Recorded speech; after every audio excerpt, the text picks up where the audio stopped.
before video games were ubiquitous, before any PC could be considered retro, before your phone was a computer. The year is 1993, December. Somewhere between the racks, somewhere at the University of Wisconsin, tiny specks of dust fly as the fans quietly hum and whisper. It's after midnight. An upload begins to the university's FTP server. Once it completes, the network crashes, overwhelmed by traffic. From there, the file spreads like hell's own fires. That file contained the sharer episode for Doom. Let me take you on a journey.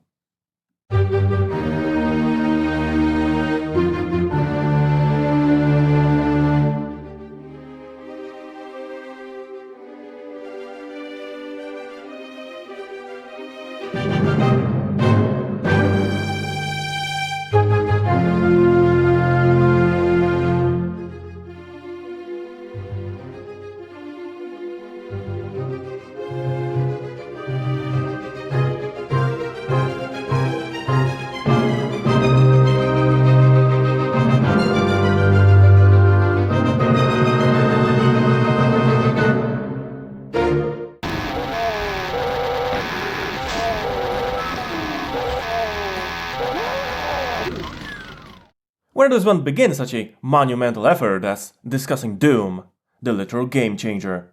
One of the, if not the, most influential games ever made. We can do an overview of the groundbreaking technology, the social impact, the longevity of the game, how it helped establish, if not had established, the PC as a proper gaming platform.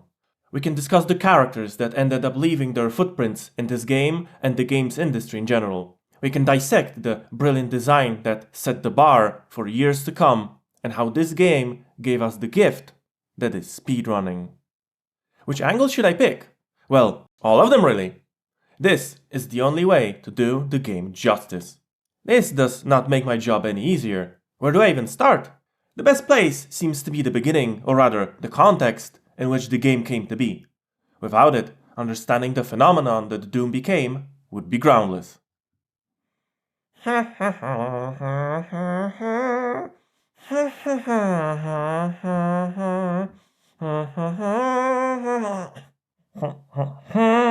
Fucking door!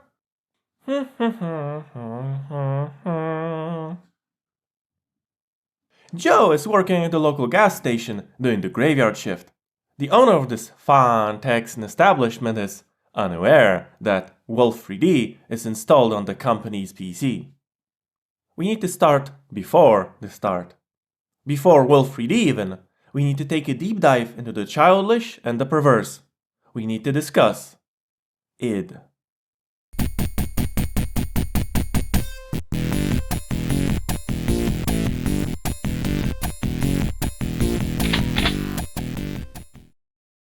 In 1991, only less than a quarter of US households owned a PC. The machine was still seen mostly as an office appliance, the same way as a photocopier or a coffee maker. The PC also sucked really hard, and not in a pleasant way.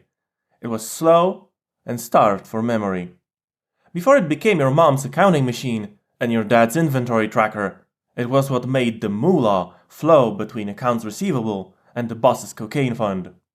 Those boxes came in all possible colors, but only if that color happened to be off-white. The PC, or rather its clones, powered countless businesses around the globe.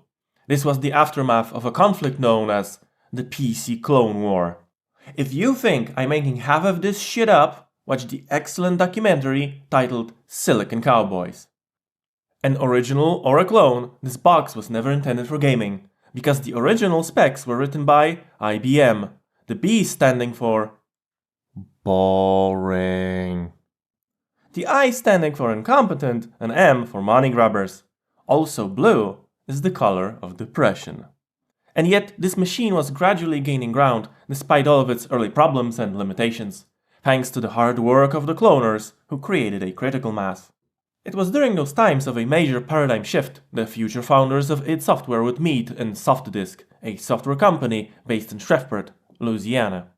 They already had the game-making chops required. John Carmack and John Romero were both huge fans of the Apple II, and had made by that point numerous games and sold them to various companies, including Softdisk itself. They were joined by Tom Hall, a volcano of creative energy, and another Apple II fan, as well as Adrian Carmack, no relation, an artist who would quickly learn digital art. The area where the two Johns needed to learn more was the PC with its x86 CPU. The time for this was better than ever. The PC was on the rise, and the Apple II's golden era was coming to an end, which was a blow to Softdisk that invested way too much in the Apple II. The talented supercoders got a separate office with top-of-the-line hardware to help them develop games for the PC. They had their wretched hive of scum and villainy, complete with a boombox and a fridge they financed out of their own pockets. This is how their boss's first visit went down. He walked down to the Gamer's Edge office and opened the door. It was pitch black, except for the glow of the computer monitors. He went to flip the light switch, but nothing happened. "Oh," Romero said. "We took out the lights. They sucked." "Fluorescent," Lane explained, squinting. Hard on the eyes. The team bonded, shared gruesome dark jokes, ate pizza, and chugged cola. And they dared to dream of making better, faster games in a world where fast gaming was dominated by consoles and arcades. They were dreaming of smooth scrolling. A standard feature on the Amiga and consoles was still unheard of on PCs, which were labeled by their CPUs more than anything. That 386 bucks would set you back to 3.5K USD in 1991, by the way. I'm almost sure that today Softdisk is known not as that Apple II software company from back in the day, and is simply known as that company where the IT guys met. Although I'm pretty strongly biased, I don't touch apples that someone else had already munched on.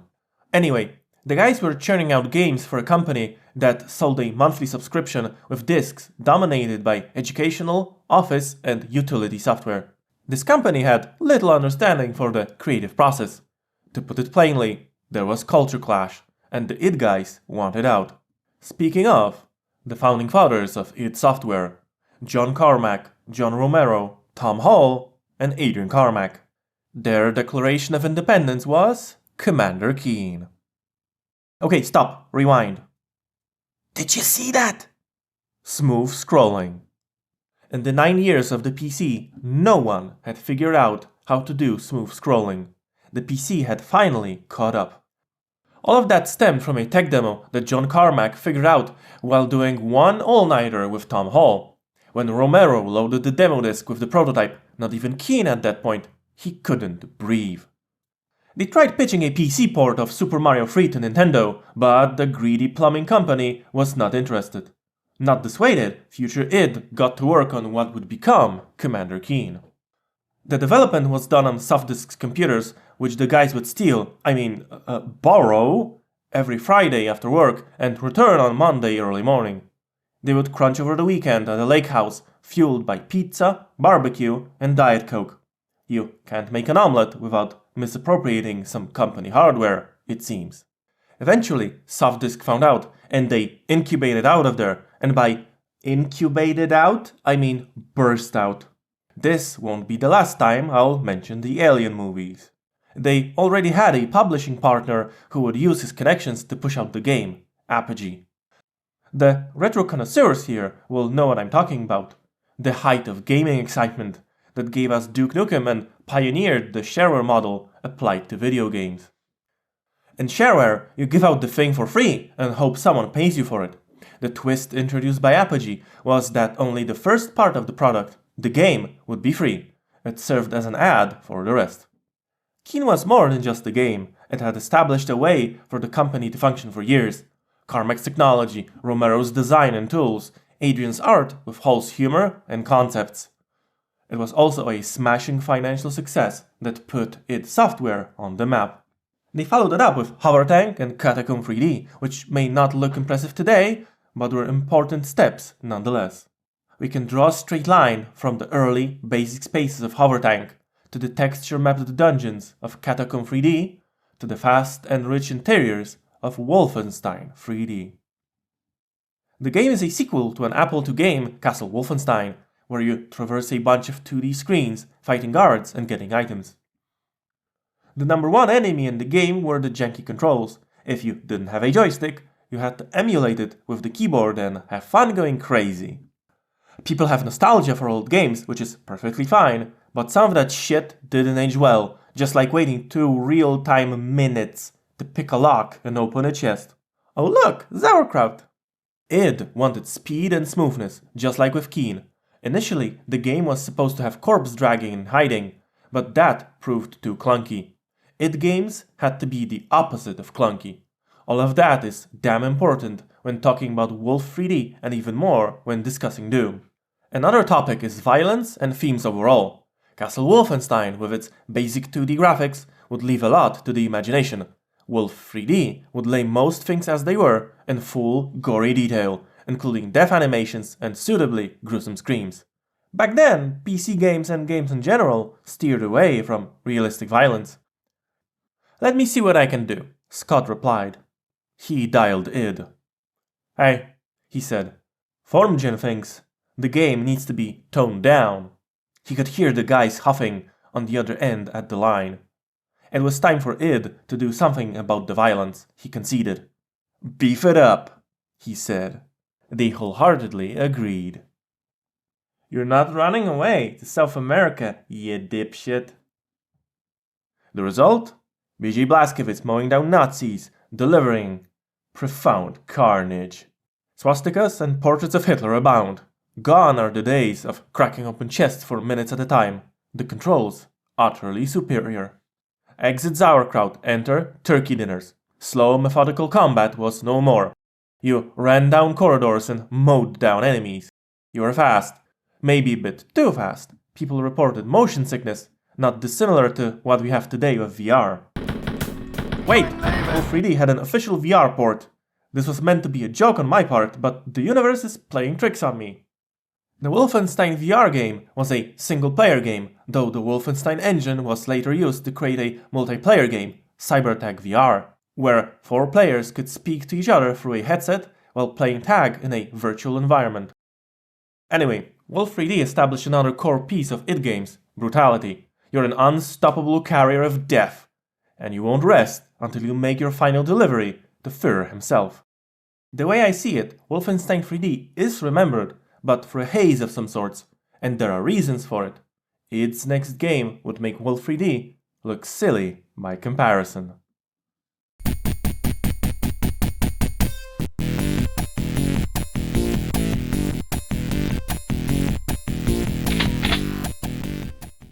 Okay, now we're talking about Doom, finally. In order to facilitate development of their next game, id moved to Mesquite, Texas, where they were closer to Scott Miller and George Broussard of the Apogee Company, which later became 3D Realms. The id guys rented an office, dubbed Suite 666, in the Black Cube of Town East Tower. Hey, I know this from somewhere.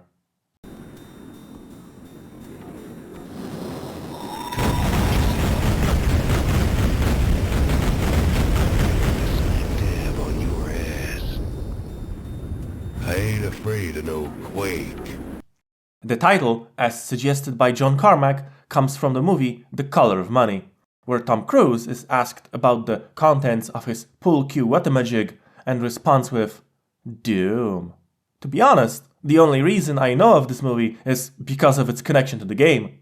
I'm sure I'm not alone, so we can put Vincent alongside Softdisk. Speaking of backstories, we need to discuss Doom's narrative.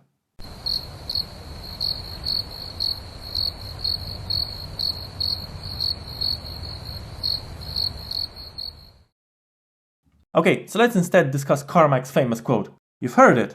You may not remember, but you've heard it. Story in a game is like a story in a porn movie. It's expected to be there, but it's not that important.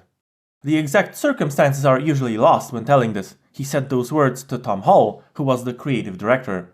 Hall wanted a more narrative-driven game, while Carmack wanted something more straightforward. Welcome to Taitenga. Yes, originally, the game was supposed to be set not on Mars, but on a planet called Taitenga, aka the butt end of space.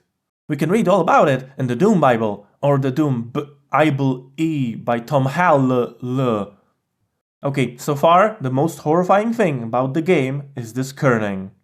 Anyway, the Bible is Doom's game design document, and it clearly shows Tom Hall's creative side and his ambition for making deep, story-driven worlds.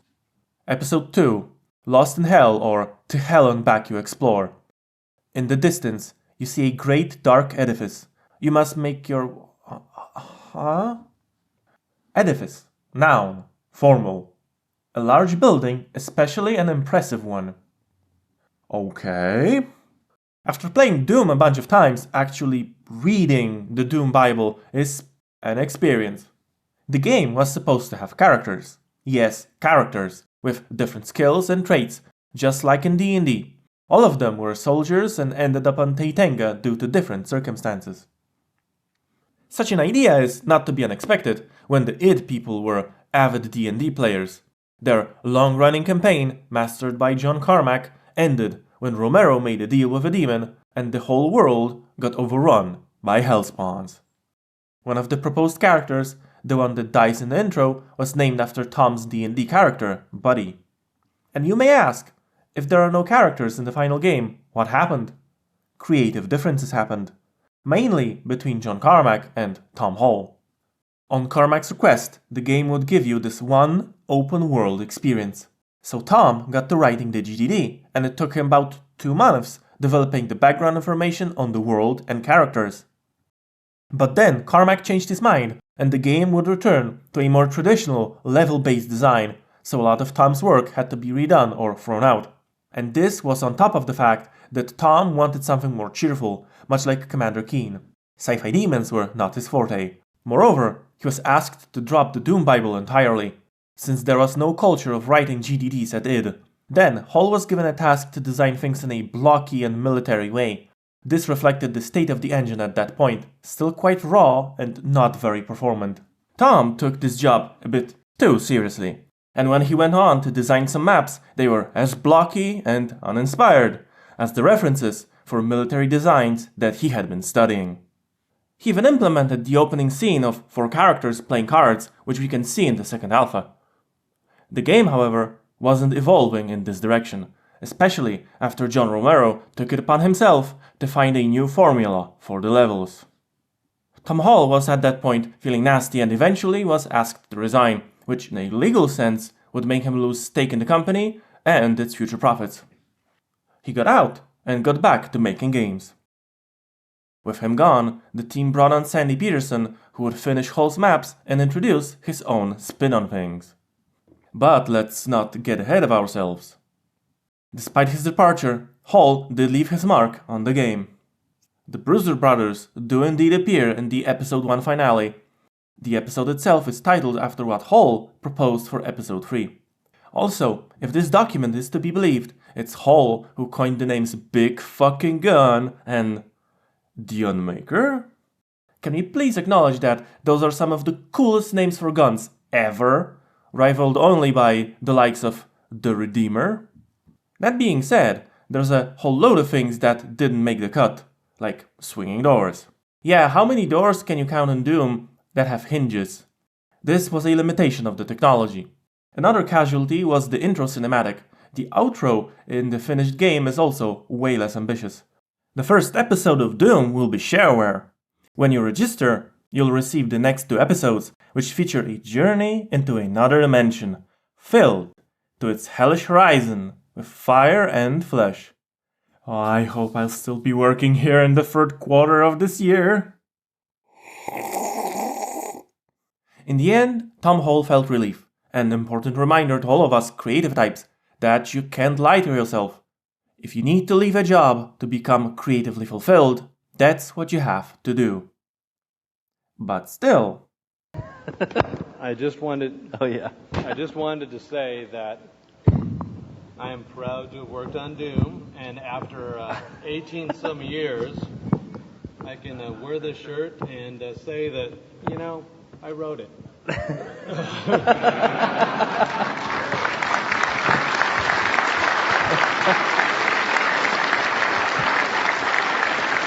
Amidst all of that, there was a sudden shakeup with the Wolf 3D port for the SNES. I haven't mentioned it because it wasn't important.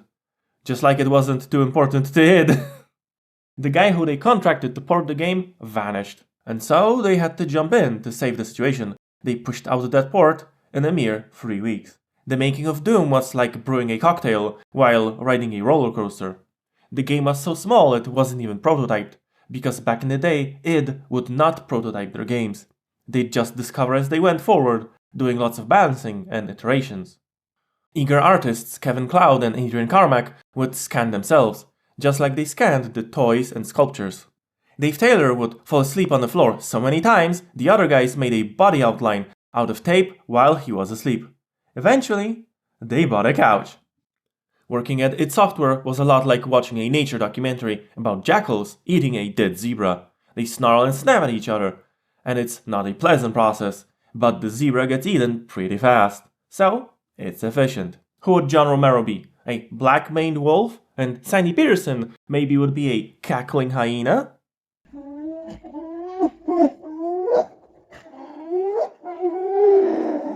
The last 30 hours were spent without sleep, constantly polishing the game and fixing minor issues to make the December release date. The developers left a small fleet of PCs running in a loop to discover last possible issues, and discover they did. The game would lock up seemingly at random on some machines. John Carmack fixed that in an instant. It was a wraparound bug where the internal tick timer would sometimes hit 0. With that final obstacle conquered, the game was ready to be unleashed.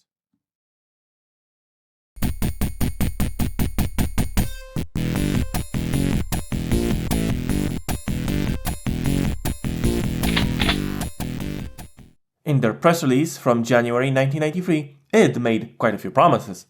To be fair, most of them were delivered on in the final product, sans the 4 characters bit.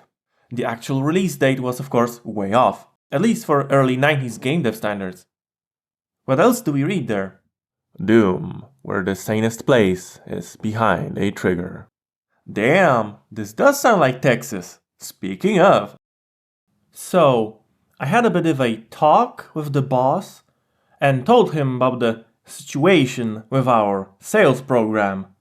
Business is going so well, we need to upgrade to a 486 with at least 4 megs of RAM, so the program can run faster, wink wink. It may be hard to believe, but prior to its release, Doom received only one preview in the press, in Computer Gaming World. What may be even harder to believe, it purchased only one ad to promote the game. They had other ways to get the game off the ground. Word of mouth. The first episode was shareware, but simply uploading it to the internet wasn't enough. Jay Wilbur decided to cut an unprecedented deal with retailers. id would forgo any royalties from sales of the shareware episode in stores. We don't care if you make money off this shareware demo, Jay told the retailers. Move it in mass quantities. The retailers couldn't believe their ears. No one had ever told them not to pay royalties. But Jay was insistent. Take Doom for nothing, keep the profit. My goal is distribution. Doom is going to be Wolfenstein on steroids, and I want it far and wide. I want you to stack Doom deep. In fact, I want you to do advertising for it too, because you're going to make money off it. So take this money that you might have given me in royalties and use it to advertise the fact that you're selling Doom. Jay got plenty of takers. The hype was there, and after months of labor, the time had come to release their creation upon the world. The chosen time, 10th of December, midnight. The chosen place, the FTP server at the University of Wisconsin. id even had found a partner in crime, a sysadmin by the name of David Data, who would let id onto the server to do the upload. There was one problem though. The server was already saturated by connections. It was so bad, they had to tell the eagerly awaiting gamers over IRC to bugger off and let id upload the file. It worked. The moment it did, 10,000 gamers swamped the site. The weight of the requests was too much. The University of Wisconsin's computer network buckled. David Data's computer crashed. Oh my god, he stammered to Jay over the phone. I've never seen anything like this. neither had the world.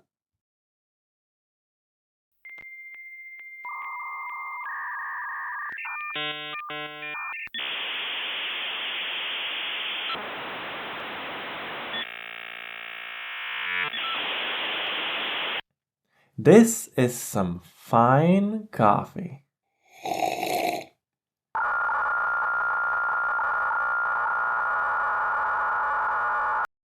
The network at Wisconsin University would merely be the first in a long line of victims. Doom was not the first game to have networked multiplayer, but it was the first game ever to have deathmatch. And because a contractor that was supposed to develop the netcode turned out to be a fraud, the boss laughed at us and he said, "Oh yeah, this guy, I can't remember his name just as well, said, oh no, he's a pathological liar and he was never going to leave here. We didn't know he'd told you he was going to work for you, but he has done nothing. He just took your tech and cached it."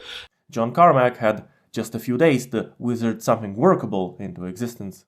He had much less experience with netcode than with computer graphics, and after a suggestion from Dave Taylor, he used or rather abused broadcast packets of the then dominant Novell IPX network protocol. What the broadcast packet does, it notifies all nodes on the network that there's some data for them. If you have a small network like the one id had at its office, this is a non-issue. But if you're, say, Carnegie Mellon, Intel or Microsoft, you have thousands of nodes. The networks drowned in noise and collapsed due to saturation. What I didn't realize was that there were entire campuses that were built up out of bridged IPX networks, and a broadcast packet could be forwarded across many bridges until it had been seen by every single computer on the campus. When used in multiplayer mode over a network, the game uses broadcast packets to inform other machines when bullets are fired. This causes problems with weapons like the chain gun, which fire rapidly. It can blast the network into a meltdown state just as easily as it shreds opposing monsters. Ha! Everywhere Doom appeared, it wreaked havoc. It's beautiful that this game about running around technology-infused hellscapes with a shotgun and a chainsaw made some of the biggest and most expensive networks out there utterly shit their beds. Literally a day after the release, Carmack received a phone call from a sysadmin. The guy was livid. As a permanent mark of those times, as an achievement and a souvenir, Doom has earned its place not just in the memories of grumpy old sysadmins, but in standards as well. IANA is an organization that, among other things, publishes a list of standardized port protocol combinations. Doom held and still holds port 666. It's been there for so long, IANA doesn't even have a registration date for the thing. Even if we set the intricacies of networking aside, there was another more straightforward reason why Doom was tanking productivity everywhere it appeared. People would drop whatever they were doing and they'd play while still on the clock. Lotus development policy on Doom was a tad schizophrenic. Officially, it was not permitted to install Doom on any Lotus PC. In practice, this was ignored, but network games were banned until 6 PM. There was a very fiercely fought Lotus League of Doom and then Doom 2 players, which I won 1 year and came second 1 year, as well as a very active modding community. This, however, wouldn't be Doom's only lasting imprint. Even before the game dropped like a bombshell, the skeletons at City Hall were rumbling, with one of them, Senator Joseph Lieberman, as the chief of the whole commotion. In this article by The Washington Post, we read, "We're not talking Pac-Man or Space Invaders anymore," Lieberman said. "We're talking about video games that glorify violence and teach children to enjoy inflicting the most gruesome forms of cruelty imaginable." Bob Keeshan, also known as Captain Kangaroo, said greed was the sole motive behind the games. 1. I disagree with that. I'm gonna say that the makers of Mortal Kombat and Night Trap, the two games which received the most attention, wanted to make kick-ass games apart from wanting to make money. And 2. Who's Captain Kangaroo? Is that some kind of a furry character from the 80s and 90s I've never heard of? What kind of eldritch horror is this? He's staring into my soul. And now, normally I try to avoid politics as much as I can, but politics have a tendency to break into your sorority house in the middle of the night to suck your blood. I'll also be the devil's advocate for a second and say, a rating system was necessary. That's it. But, sadly, for the heroes of our unfunny Saturday morning cartoon, that was not enough. They needed a show, a witch hunt, and the taxpayers covered the cost. If people want to blame someone or something, they absolutely will. I don't have a whole week to analyze how stupid and biased all of this was, so let's rip and tear this quickly. This guy here, Lieberman, was calling the shots. Some of the evidence brought before the Senate were recordings of Mortal Kombat and Night Trap, and this is what he had to say about the latter. Violence against women with strong overtones of sexual violence. I find this segment deeply offensive and believe that it simply should be taken off the market. He was aided by his Sith acolytes and a group of experts of various flavor, variety, and quality. They really should stop and think about what they're doing. I mean, how would you like to have a teenage daughter go out on a date with someone who's just watched or played 3 hours of that game?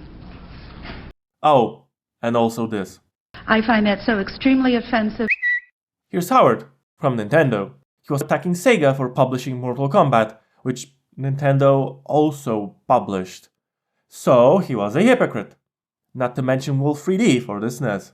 And this was Bill White, VP of Sega, explaining that video games made for adults were not made for kids, and that if you save the babes are saved. If this sounds so obvious it's insulting your intelligence, keep in mind that those senators needed to have this explanation spoon-fed to them. Vampires without fangs that need those huge hook drills to get blood, this crap would feel right at home in a B-movie where the fake blood is made out of the cheapest corn syrup mixed with the cheapest red dye by a teenage intern paid in candy bars that are after their best before dates. And now, for the cherry on top of this pile of shit. Night Trap will never appear on a Nintendo system. Obviously, it would not pass our guidelines. This game simply has no place in our society.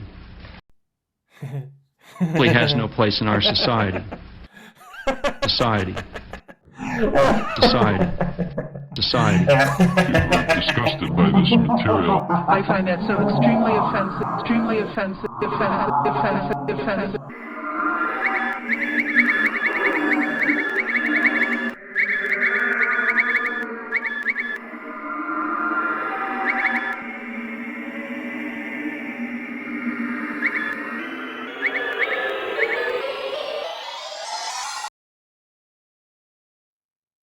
Doom 2016 on the Switch proves that all of your fake corporate morals pale in comparison with the color of money. As for all of those offended, shocked, and disgusted people, they got to see the unbelievable march of technology with gaming at its forefront. They got to witness all of those games, each of them packing a bigger punch than Mortal Kombat and Night Trap.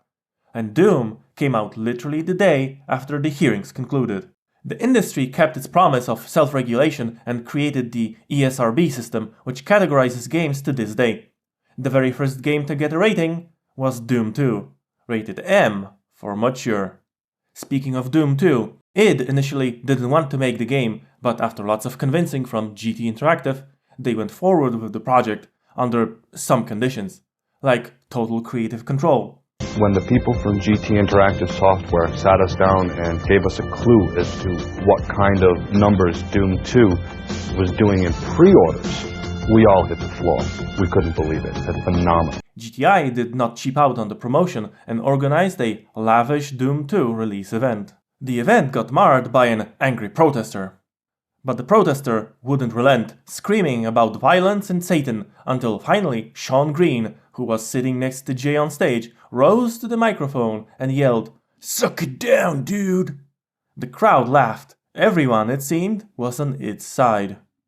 Can we please acknowledge that "suck it down, dude" is the most 90s way of shutting someone up? Okay, I normally don't go into such places, but hear me out. In his private life, Sandy Peterson is a Mormon and a family man, and has no problems with video games with occult themes, obviously. Especially since he made the Call of Cthulhu tabletop RPG. He's playing Doom 2 with his granddaughter, damn it. Grandpa of the Year. No, seriously, we need more people like this. None of that. We were disgusted by this material. Bullshit. Back in his day, it was pizzas, Diet Coke, and making sure there was enough barrels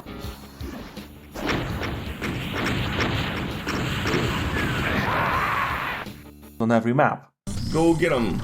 So I'm guessing chainsaws are better. Chainsaws are good, but except they short range, so there's that. If monsters are shooting at you from a distance, you don't want a chainsaw. That's kind of the point, okay? Rip and tear, girl. Show 'em how it's done. Seeing family members playing together is beautifully wholesome. It was absolutely worth all the trouble to develop Doom, which is what we'll be examining now in finer detail.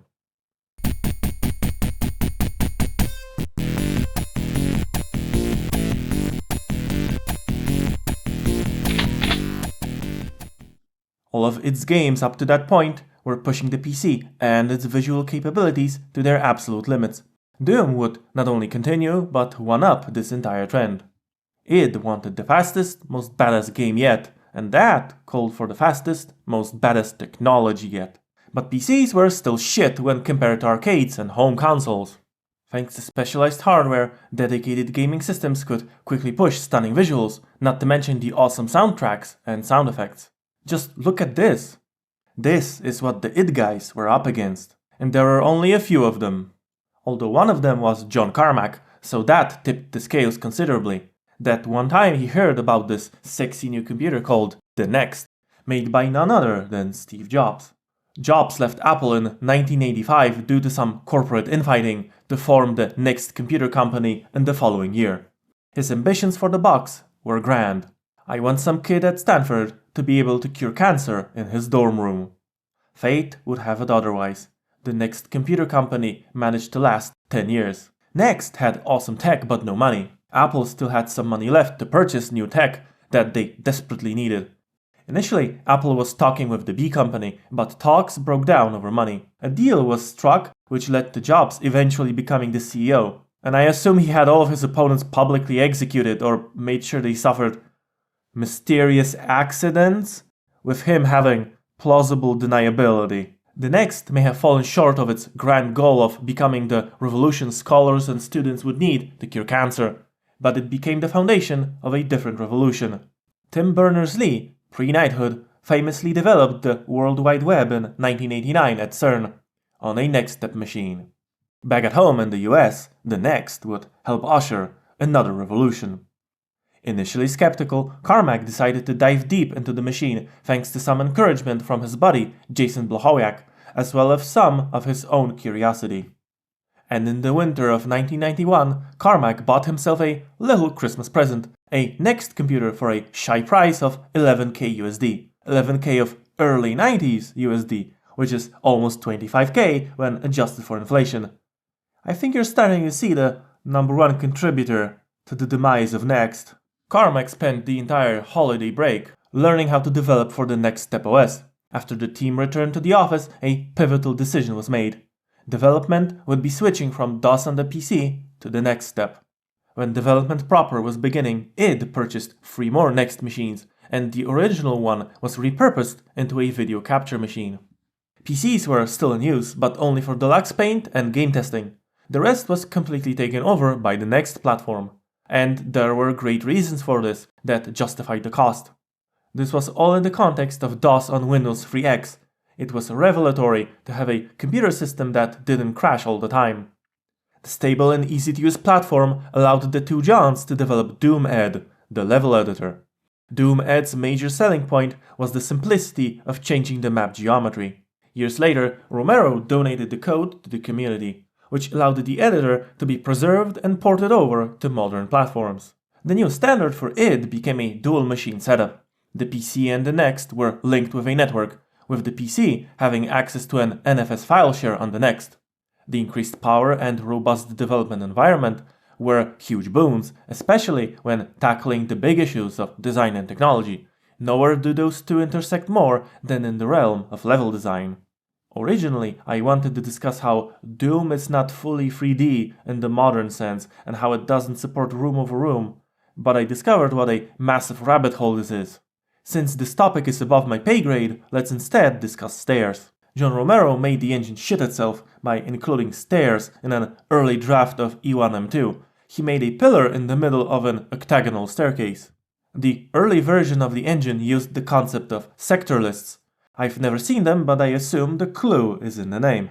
The issue is that looping over lists is an expensive operation, so when Romero made those stairs going several steps deep, he created several levels of recursion, and the engine choked utterly.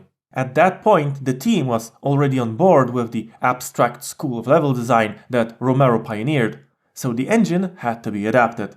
Thankfully, John Carmack was equipped to handle this. A side effect of the whole Wolf 3D SNES debacle was that he had to do extra research on making the game run on really limited hardware. It's during this time he took a shot at fixing performance issues by using his early implementation of binary space partitioning. The 1980 white paper titled On Visible Surface Generation by A Priori Tree Structures by Bruce Naylor et al. Discussed an algorithm for drawing 3D objects. And yeah, I know, the title rolls off the tongue. Carmack, however, decided to apply this principle to the entirety of the Doom maps. After a map is finished, a dedicated program, Doom BSP, takes the layout and splits the map along the walls into pairs. It continues to subdivide until each sector is a convex shape. This data is mapped to a tree, a binary tree. Each parent node has a max of 2 child nodes. Traversing such a tree is much faster than struggling with a bunch of recursing lists. BSP trees became an instant hit with game developers. Allowing for much better performance, they were a standard in game making for years until hardware caught up and game engines were adapted to make use of the new capabilities. For now, however... Oh shit. Ooh. Yo. Wow. This pillar is awesome! Damn! So realistic!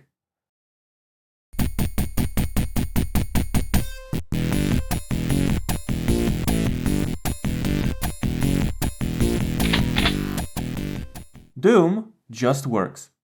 This doesn't say much, so I need to elaborate.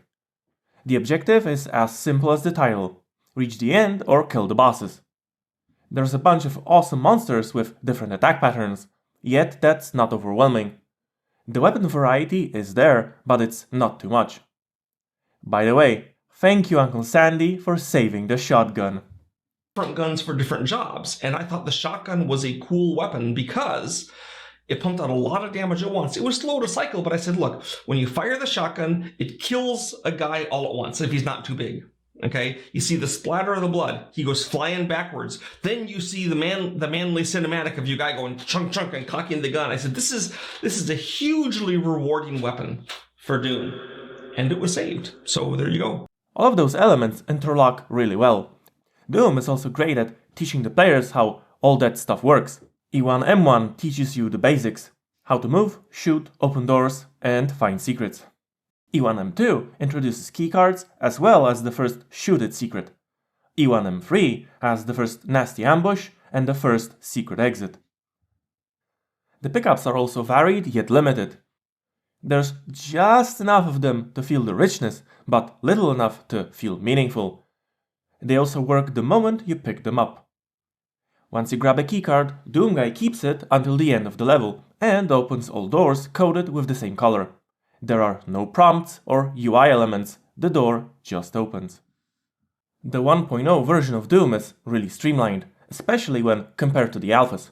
Those still had item variety that would feel right at home in an RPG.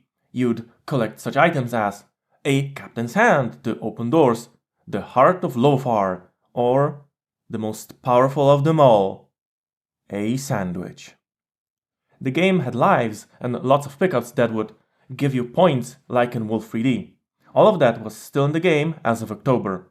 Doom was not an RPG and not an arcade game, even though it retained the demonic themes of the former and the speed of the latter. Which brings me to the movement.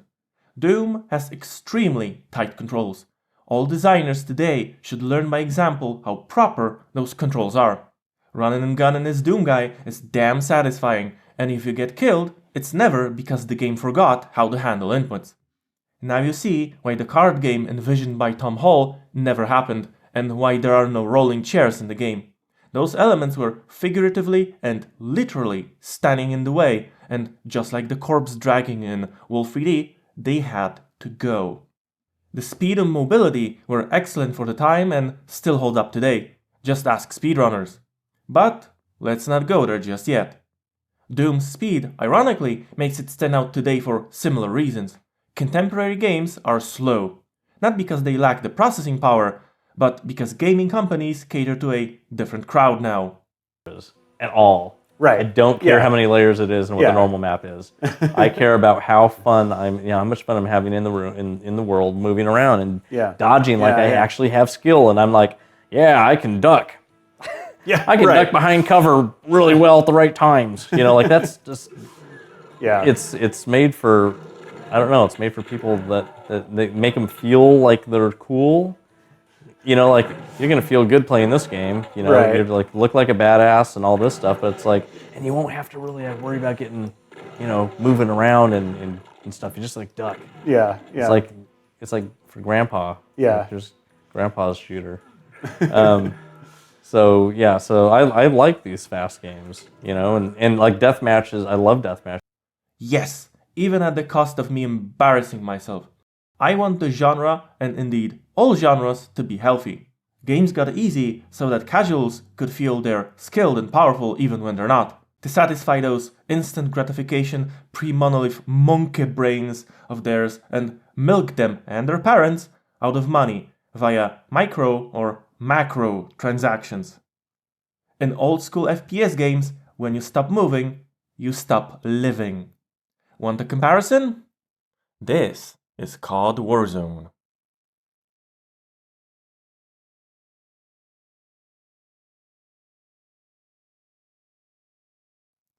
This is Doomguy walking.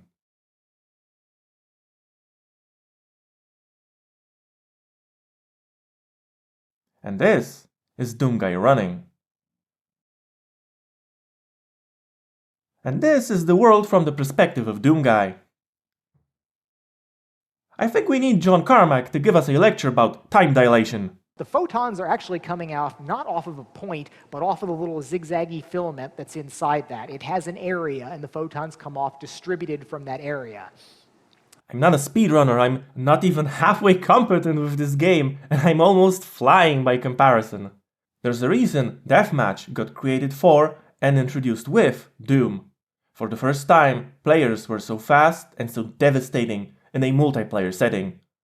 And even though I'd probably get shredded in Deathmatch in Doom or Quake, I still support the notion of return to skill is like my whole mantra. Is like, why aren't we have crazy fast computers, crazy fast graphic cards, why can't we play skillfully anymore? Why are we bullet sponges? This endeavor would be incomplete without discussing another one of Romero's major contributions to the game. Not only did he invent Deathmatch, he introduced the abstract school of level design.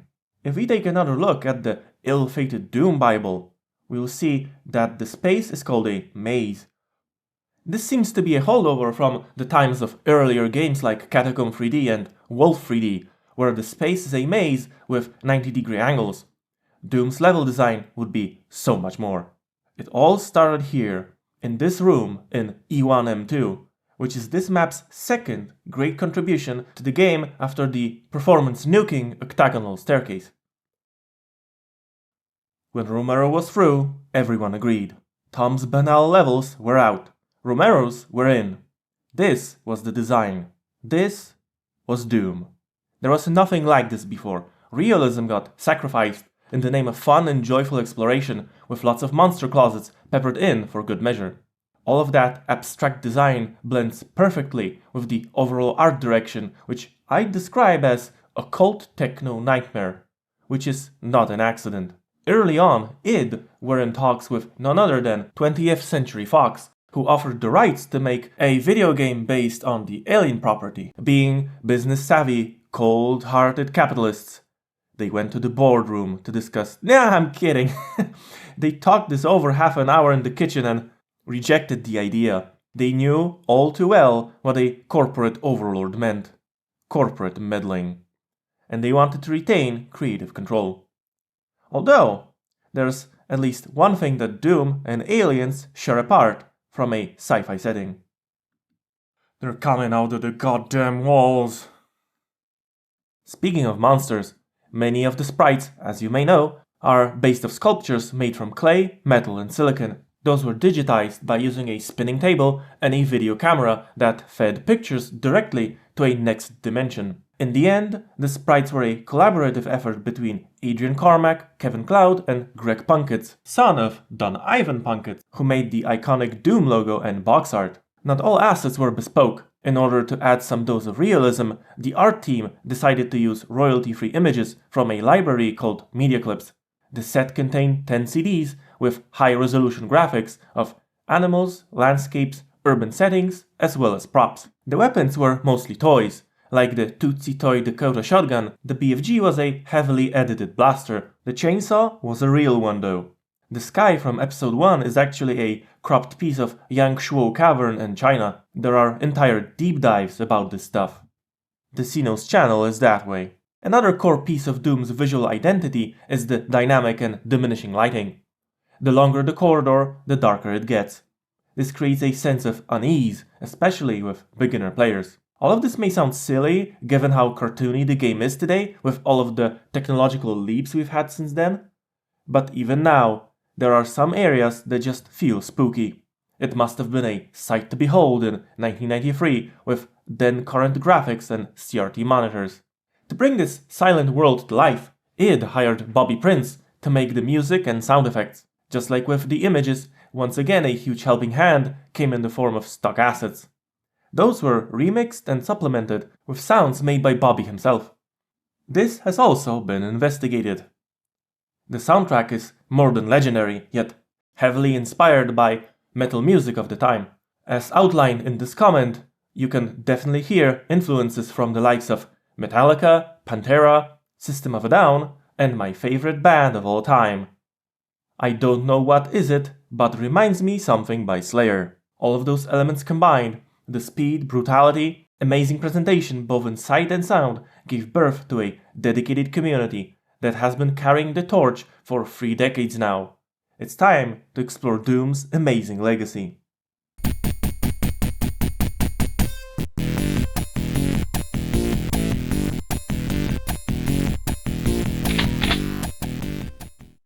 "1,800 years from now, when the sun is finally covered by a fully operational Matryoshka brain that's capable of calculating possible solutions to reversing entropy itself, some nerd will port Doom to it. Yes, it's time to discuss Doom's legendary portability. If you thought I'd make a deep dive into Doom without mentioning it can run on a calculator powered by potatoes, you were wrong. The major reason for why this codebase is so portable is because of how elegant and cleanly designed it is. But don't take my word of someone who doesn't understand C for it. MVG has you covered. Doom is written in very clean and elegant C code. It's not difficult to learn and follow along with.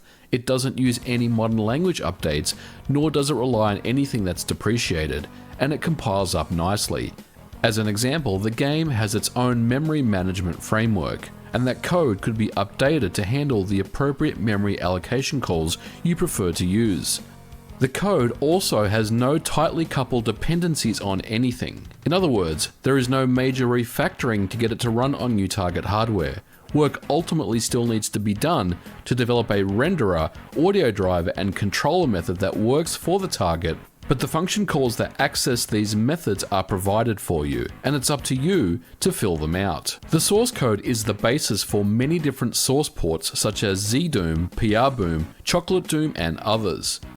The reason why it is portable today is because it was designed to run on the next step and DOS, so everything platform specific is abstracted away.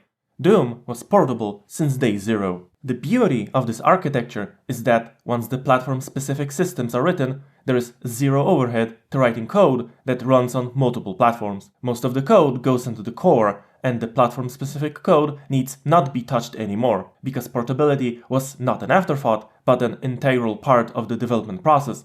Doom's code layering is never violated. This rigorous design partly explains why Doom has been ported to so many systems. There is very little code to write. The reason why we can study the code so closely is because it was released in 1997 by John Carmack on the official id FTP server. Later, the code made its way to GitHub, where you can still clone the repository today from id's official account. Doom is in great company too. The sources for Wolf 3D, the Quake games, Doom 3, Return to Castle Wolfenstein, the gang is here. Releasing the code just 4 years after the game's premiere, or even releasing it at all, is an example of the right thing to do. As outlined by Stephen Levy in Hackers, Heroes of the Computer Revolution, the right thing is an elegant and correct solution to a problem. Unofficial Doom spec. Really informative indeed. And indeed, opening the code has led to an entire bunch of source ports being released, running on various platforms. Even before this, curious hackers would try to reverse engineer and document the game's internal workings. Okay, I need to explain what hacking actually is, because mass media has of course warped the perception of this word beyond any fucking repair. To make a really long story short. Okay, sidebar over. The game already had editors and modding tools even before the code release. This was with a blessing from id that released the source of the map geometry builder Doom BSP. With the source for the engine, the community's brainpower and expertise could be brought to a whole new level. Gamers who had been failing out of school because of deathmatching now had an even more addictive compulsion. Hacking. They hacked all night, they hacked all day, they even hacked naked. At the Taylor University Computer Lab, gamers stripped down for regular skinny hacking parties. Doom wasn't just a game, it was a culture. The game was modder-friendly from the start thanks to a clean separation between the engine contained in Doom.exe and the assets stored in WAD files. WAD stands for Where's All My Data. When running Doom.exe, you can supply a command line parameter to load a custom WAD. Every year, the community recognizes the best WADs by giving out CAC awards. The categories include overall winners, multiplayer awards, and so on. The opening of the code was a pivotal moment for the game and its preservation. But it created a bit of a conundrum. How is vanilla defined? How much vanilla can vanilla be? Pretty much no one has a 486 nowadays, so source ports have to make hard choices and provide extra switches. This means that, depending on what source port you choose, your experience will be closer to, or further from, the look and behavior of the original. When porting the game, developers make various decisions that affect backwards compatibility of unofficial WADs and the behavior of the official ones. Look here for instance. As it turns out, GZ Doom, even when set to strict, isn't strict enough to fully replicate vanilla behavior. Quirks are not unique to source ports. The original games also had issues of their own. Doom. As shown in the example a minute ago, Final Doom's engine introduced a weird bug or oversight where teleporting uses the source's height value instead of the destination's height. This causes things to fall down after teleporting if the source teleporter is placed higher than the destination's. If you just want to play Doom without grave robbing an era-appropriate PC, go with GZ Doom. It works okay and has compatibility levels. And if you want to go vanilla, go with Chocolate Doom. Is this vanilla enough, you nerds? Okay, but seriously, Chocolate Doom gets extra brownie points for this user-friendly setup utility. Simple, to the point, and in spirit of similar programs from the DOS era. If you want Doom with no bells and whistles and no figuring out advanced settings, this may be better. And how will you enjoy your Doom? Chocolate? You like it vanilla or 4K? Maybe with some sprinkles? As we've seen, in the case of Doom, even the smallest of details can have a serious impact on the overall experience. Speaking of details, Doom has static RNG.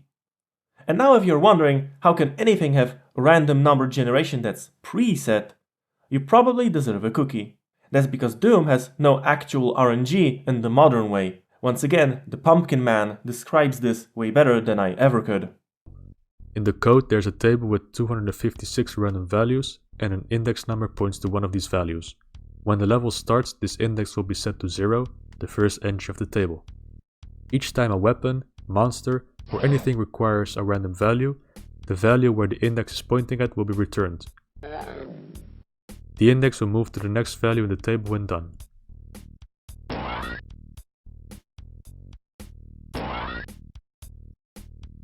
Once the index reaches 255, it will wrap around to 0. Doom doesn't use a random seed upon starting the game. The game will always use the same RNG values if the player's timing is consistent. Having a capped frame rate of 35 FPS and a predictable RNG table combined with a way to record your inputs led to the creation of demos. A demo is a sequence of inputs dumped to a file. In fact, the game will start playing some built-in demos when not in a session and left unattended. Not dissimilar to how arcade cabinets present their gameplay while idling. A demo file weighs only a fraction of what a video file would, and it perfectly replicates all events that occurred during a run. When we add a small incentive in the form of a part-time at the end of each level, as set by John Romero, we get the beautiful sport that is speedrunning. Doom and Doom 2 are still being speedrun. New records are being set and new discoveries made. This is a rabbit hole of epic proportions, so I will just say that Carl's channel is that way. With so many changes, ports, inherent features like demo recording and amazing portability, Doom is more of a platform now than a pair of games and some official expansions. It has effectively outlived itself. Before we finish, however, we need to tie some loose ends.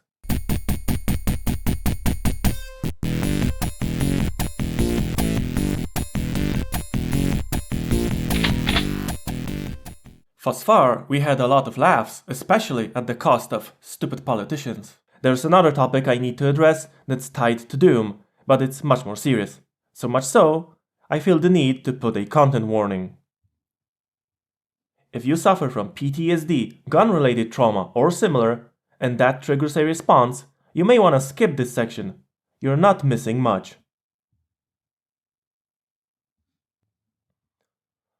In 1999, 2 school kids entered Columbine High and brutally killed 13 people.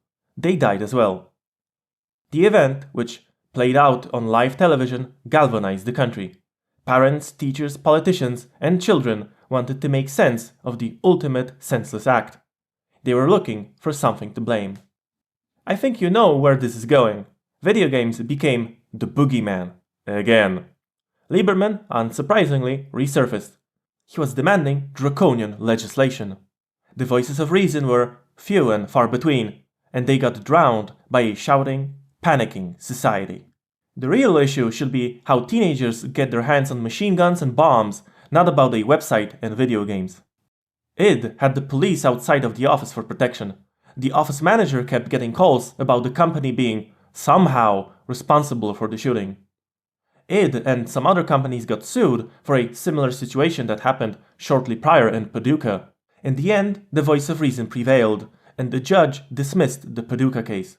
This was a tragic situation, a US distinct judge declared, but tragedies such as this simply defy rational explanation, and the courts should not pretend otherwise. The societal panic against Doom serves today as a sad reminder of human ignorance, irrational behaviors, and knee-jerk reactions.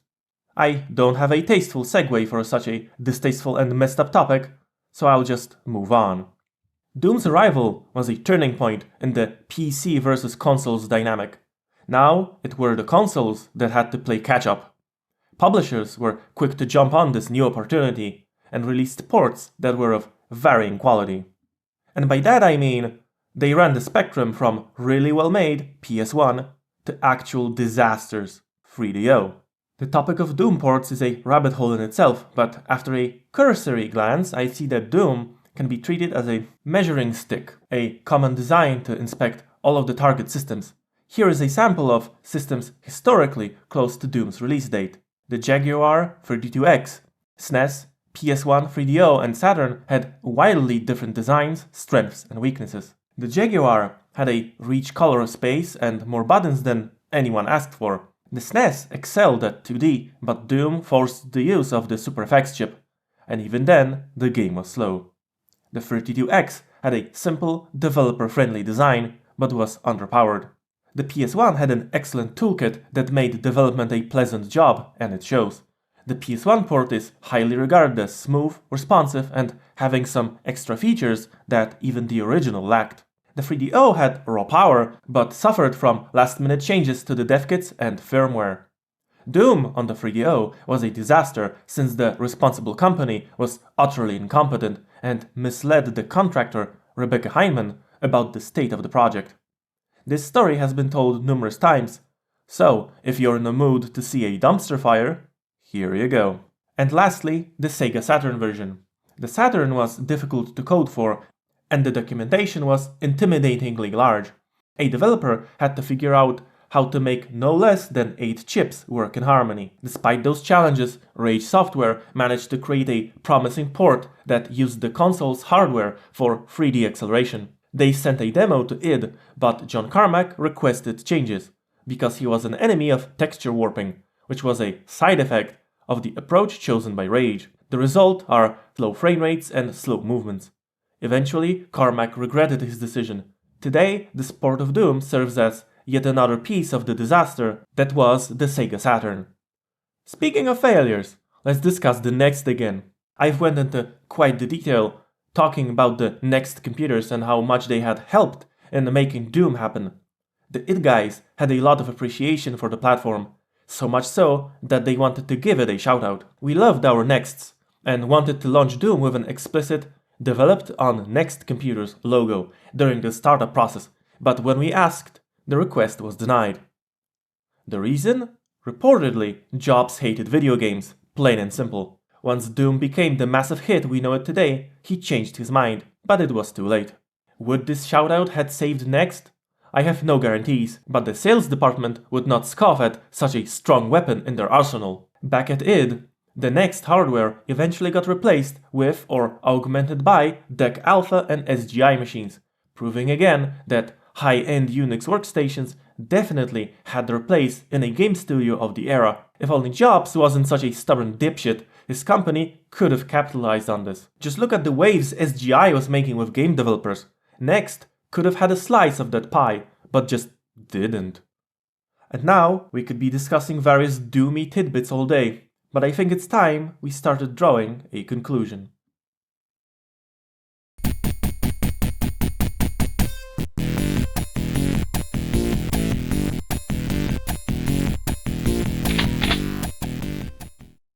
Three decades and counting. There are now gamers, entire generations, born after Doom came out. Doom may no longer be constantly in the headlines, but it has cemented its position among the undisputed greats. Doom is like the awesome granddad who keeps telling the kids age-inappropriate jokes, much to the dismay of parents who are total wusses. And unlike angry boomers who keep complaining how the kids are spoiled and how their times were better, Doom has adapted, and with a smile continues to be among us. I'm not even talking about the newer games like the 2016 reboot, confusingly titled Doom. People started referring to the original as Doom 1993, which is plain old wrong. There's no such thing as Doom 1993 and Doom. There's Doom, and then there's Doom 2016. Get your facts straight. When you consider the amount of official and especially unofficial ports the game got and the ease of running it, Doom stops being that important game from the early 90s and becomes much, much more. An entire ecosystem with a community constantly working in this cottage industry of doomy media. Custom-made maps and map packs, mods, music, source ports, tutorials, deep dives, and of course, speedruns. And if I don't mention now that in 2019, John Romero released the 5th unofficial episode, Sigil, I'll never hear the end of it. And if I don't mention now that John Romero has released the 6th unofficial episode, Sigil 2, I'll never hear the end of it. Doom was like the monolith from Kubrick's Space Odyssey. It made all the apes evolve and adapt. It was so far ahead of its time, and in fact, id was so far ahead, no company could touch them for quite a while. How can you one-up something as epic as Doom? Yeah, okay, Quake. But that's a story for another time. This story shall also be told. I hope. Despite being such a huge and sophisticated game, Doom feels personal because it was still, in the end of the day, made by a small studio. Small, especially by today's standards. How many game developers, coders, composers, and designers can you name from the top of your head? Naming the id people is easy, not only because they became legends, but also because they could infuse their games with their personalities. We can read Doom's source code and see who wrote what. Maps were made usually by one person, or, in case of Tom Hall's maps, finished by one person, so we can feel the intent and character of those areas. Romero would guide you along his famous loops, while Sandy Petersen went wild with his outlandish designs. Bobby Prince is a household name for fans of 90s FPS games in general. Art made by Kevin Cloud and Adrian Carmack, with support from Greg Punkitz, helped define the identity of the series. Jay Wilbur's promotional strategy helped shift many more units of the game, while the audio library licensed from Paul Radek allowed id to ship faster. John Carmack had help of both Romero and Dave Taylor. Sean Green was doing software support, and American McGee was on tech support duty. And let's not forget about resident id mom Donna Jackson, who would take care of the id guys, even if it was something as seemingly small as making sure they ate. Naming people like Sid Meier, Gabe Newell, Clive Barker, Toby Fox, or Bennett Foddy comes easier than naming all the cogs in the Ubisofts, EAs, and CDPRs. And while we're on the subject of comparisons, this small game from 3 decades ago is orders of magnitude less demanding than modern titles, and unlike said titles, it's still relevant and kicks more than whatever Activision is doing. Apart from getting sued, of course. We're no longer beholden to huge studios making AAA buggy messes of games years after the deadline and mountains of money over budget. Indie developers are a return to the good old days as much as possible. Romero himself is an example. After the tragic demise of Ion Storm, he drastically went back to basics. A small team making small games. Who knows what small game made by a small team will have huge impact tomorrow. Probably not as huge as Doom. Granddaddy Doom called shotgun here when many of today's indie devs weren't even born, or were still crapping themselves. But the principle stands. I'm aware Doom wasn't an indie game. That term didn't even exist. It was more of a AAA game. That term didn't exist either. But the way how I'd describe Doom in modern terms would be indie game with AAA impact. If you're an aspiring game dev, hear this. No matter what game, no matter the target platform, and no matter the genre, there are lessons to be learned from Doom. Its technology, design, art direction, the story of its creation, and the team dynamic. Every hardcore game dev is, in a way, dreaming of creating their own Doom. This awesome blend where things just work in harmony. The design, technology, and art direction all interlock and feed into each other really damn well. Everyone should play Doom. The first episode is free. The others you can get by calling id to get some floppies mailed in. Or you can, buy the wads from GOG. I guess this is another lesson that Doom is teaching us. That despite the aforementioned controversies, media panic, political and social outcry, video games are here to stay. They became assimilated. They're a popular pastime spanning whole generations. Meanwhile, decades after release, Doom is still relevant. Or, as the saying goes, players are expendable. Doom is eternal.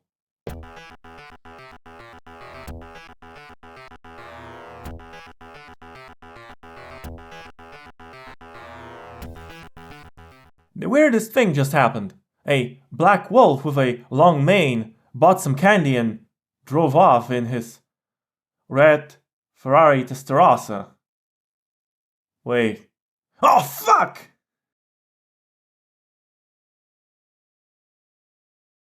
Who's the gremlin that put that crap there?